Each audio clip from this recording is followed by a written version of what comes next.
চলো দেখে নেব এই মুহূর্তে তুমি যার কথা ভেবে রিডিংটা দেখছো তার কারেন্ট ফিলিংস তোমাকে নিয়ে কী রয়েছে, সে কী ভাবছে তোমাকে নিয়ে। তো এখানে যেটা দেখতে পাচ্ছি যে তোমার পার্সন কিন্তু তোমার কাছে আসতে চাইছে।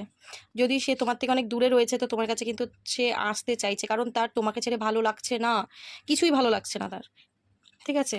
তো এখানে দেখা যাচ্ছে সে নিজেকে ব্যালেন্স করে চলতে চাইছে, তোমার কাছে এসে অনেক কিছু বলতে চাইছে, তোমাকে ম্যানিফেস্ট করছে। তোমার কাছে যে ও নেই এই মুহূর্তে, না তোমার থেকে দূরে রয়েছে, তো মন মেজাজ কিন্তু পুরোপুরি তার খারাপ। প্রচণ্ড পেন, কষ্ট, মুড সুইং, নেগেটিভিটি ওকে যেন চেপে ধরেছে। ঠিক আছে? প্রচণ্ডই মন খারাপ তার। তো এখানে যেটা দেখতে পাচ্ছি তোমার পার্টনার কিন্তু তোমাকে ছেড়ে দিয়ে চলে গেছিলো, হতে পারে তোমাকে নো কন্ট্যাক্ট দিয়েছে, ব্লকিং এনার্জি দিয়েছে, বা তোমার থেকে দূরে চলে গেছে, তোমাকে চিট করেছে, যাই করেছে আজকে, কিন্তু যার কারণেই সে আজকে এরকম রিগ্রেট এনার্জিতে রয়েছে। তার আজকে মন মেজাজ যে খারাপ তার কারণই হচ্ছে এটা। তো এখানে দেখতে পাচ্ছি তোমার পার্টনার কিন্তু এবার তোমার কাছে আসতে চাইছে, এসে তোমাকে অনেক কিছু আছে যেটা তোমাকে বলতে চাইছে, তোমার সাথে একটা নতুন সাইকেল, মানে নতুনভাবে জীবনটা, এই রিলেশনশিপটা কিন্তু সে আবার শুরু করতে চাইছে। ওকে, তো খুব ভালো এনার্জি আছে, তার রিয়েলাইজড হয়েছে, এটা খুব ভালো জিনিস। তো ইউনিভার্সকে অবশ্যই গেটে প্রে করো বা এনার্জিটাকে ক্লেম করো। ওকে, চলো, থ্যাংক ইউ সো মাচ।